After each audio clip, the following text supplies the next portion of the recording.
बत कही साहित्य के अनछुए पहलू। इस नए एपिसोड में मैं मालचंद तिवारी एक बार फिर आपका स्वागत करता हूं। मित्रों, आज हम चर्चा करेंगे अपने दौर के एक विलक्षण और अद्वितीय हास्य कवि काका हाथरसी के बारे में। जब हिंदी में पॉकेट बुक्स का चलन नहीं हुआ था, उससे पहले तिरपाल बिछाकर जो साहित्य किस्सा तोता मैना आदि जैसी किताबें बिका करती थी, उस दौर से काका हाथरसी की लोकप्रियता का आगाज होता है।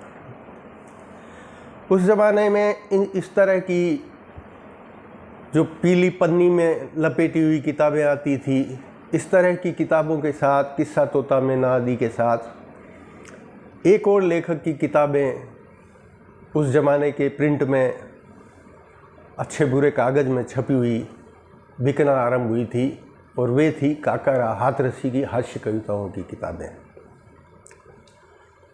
और हिंदी में हास्य कविता के मंच के तो काका हाथरसी बेताज बादशाह थे। काका हाथरसी की किताबें जब पॉकेट बुक्स का ज़माना आ गया, तो शायद पॉकेट बुक्स में सर्वाधिक बिकने वाली पुस्तकों में से काका हाथरसी की किताबें थी। काका की कुंडलियाँ, काका की बारात, काका के चुटकुले, इस तरह की अनगिनत पॉकेट बुक्स में काका हाथरसी की कविताएं बिका करती थी। और पूरे देश में, पूरे हिंदी संसार में काका हाथरसी एक हास्य कवि के रूप में मशहूर थे। अक्सर उनकी किताब पर उनका फ़ोटो होता था, दाढ़ी होती थी, सिर पर घने बाल होते थे, और उनके चेहरे पर भी एक मुस्कान रहती थी। लेकिन काका हाथरसी को जब पद्मश्री मिली, भारत सरकार ने उन्हें पद्मश्री से नवाजा, तब बहुत से लोगों ने एक तरह से इस बात की खिल्ली उड़ाई कि काका हाथरसी जैसे हल्के फुल्के कवि को पद्मश्री से नवाजा गया। लेकिन मित्रों, काका हाथरसी के दूसरे योगदान से लोग परिचित नहीं थे, और जब परिचित हुए तो पूरा हिंदी संसार उनके प्रति कृतज्ञ हुआ, और आज भी पूरा हिंदी संसार उनके प्रति कृतज्ञ है। क्योंकि हिंदी में संगीत जैसे अमूर्त विषय पर सर्वाधिक रोचक और पठनीय पत्रिका संगीत का प्रकाशन काका हाथरसी करते थे। वे मेरठ में एक संगीत कार्यालय का संचालन करते थे। संगीत कार्यालय मेरठ से संगीत नामक पत्रिका निकलती थी। काका हाथरसी उसमें संगीत के विविध शास्त्रीय पहलुओं के साथ साथ प्रति माह एक फिल्मी गीत का भी विवेचन करते थे, उसकी स्वरलिपि देते थे, और बहुत से प्रसिद्ध फिल्मी गीतों की स्वरलिपियाँ उस पत्रिका में छपा करती थी। और उसके खाली स्थानों में काका हाथरसी संगीत संसार से जुड़े बेहतरीन लतीफ़ों का चयन करते थे। उन लतीफ़ों में से एक लतीफ़ा मैंने भी संगीत पत्रिका के कम से कम 40 अंक विजयदान देथा के यहाँ बोरुंदा में अनुवाद का कार्य करते समय पढ़े थे। तो उनमें से एक लतीफ़ा मुझे याद है जो खाली स्थान में उन्होंने दिया। लतीफ़ा इस प्रकार है कि जब तैमूर लंग ने दिल्ली को लूट कर तबाह कर दिया, कत्लो गारत किया, उसके बाद उसने अपने मनोरंजन के लिए एक संगीत सभा का आयोजन किया और सिपाहियों को किसी गवैये की तलाश में इधर उधर दौड़ाया, लेकिन उस तबाहकुन दिल्ली में, बर्बाद दिल्ली में कोई गवैया जिंदा भी बचा था या नहीं, यह भी कहना मुश्किल था। लेकिन किसी तरह सैनिकों ने एक अंधे गवैये को ढूंढ लिया और उसे तैमूरलंग के सामने पेश किया।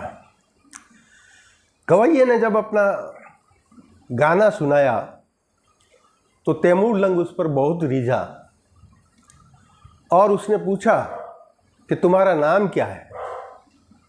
तो उसने कहा, सरकार मेरा नाम दौलत खां है। तो तैमूर ने पूछा कि मैंने सुना है दौलत तो अंधी होती है। तो गवैये ने जवाब दिया कि अगर अंधी न होती तो लंगड़े के घर क्यों आती।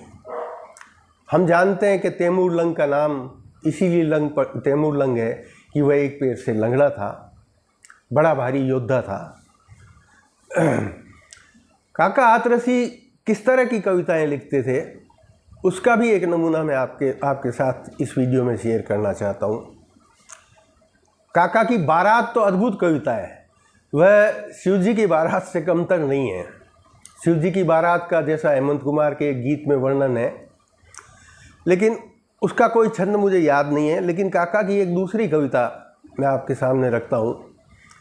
काका लिखते हैं कि मेरठ में हमको मिले धमधूसर कव्वाल, मेरठ में हमको मिले धमधूसर कव्वाल, तरबूजे सी खोपड़ी खरबूजे से गाल, खरबूजे से गाल दे हाथी सी पाई, लंबाई से ज़्यादा थी उनकी चौड़ाई। अब काका एक बिंब रच रहे हैं। तरबूजे सी खोपड़ी खरबूजे से गाल, खरबूजे से गाल दे हाथी सी पाई, लंबाई से ज़्यादा थी उनकी चौड़ाई। उतरे बस स्टैंड पर मन में उठा विचार, भार तोलने की मशीन पर क्यों ना कर लें भार।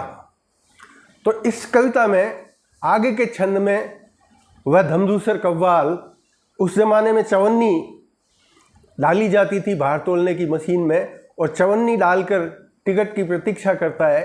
भार का वजन बताने की टिकट आती थी और उसके पीछे आपका भाग्यफल भी लिखा होता था। तो प्रतीक्षा करता है और उसके बाद उसमें जो लिखा हुआ आता है उसको ठीक से पढ़ नहीं पाता। तो किसी यात्री से उसको रोककर, नौजवान यात्री को रोककर कहता है, भाई ज़रा इसमें पढ़ना, ये क्या लिखा है। तो कहता है कि इसमें लिखा हुआ है कि मशीन ने कहा है कि 4 आदमी एक साथ मत चढ़िए। तो काका इस तरह से जीवन के साधारण प्रसंगों में हास प्रयास के अवसर ढूंढकर हिंदी में कई पीढ़ियों के एक ऐसे कवि थे जिनको आज लोग भूल रहे हैं, लेकिन एक ज़माना था कि वे कवि सम्मेलनों के बेताज बादशाह थे और काका के बिना कोई हास्य कवि सम्मेलन परवान नहीं चढ़ता था। तो आज के वीडियो में मैंने आपके साथ हिंदी के एक अनछुए पहलू की चर्चा की। आशा करता हूँ आपको ये वीडियो पसंद आया होगा, और अगर ऐसा है तो आप वीडियो को लाइक करें और इसको शेयर करें।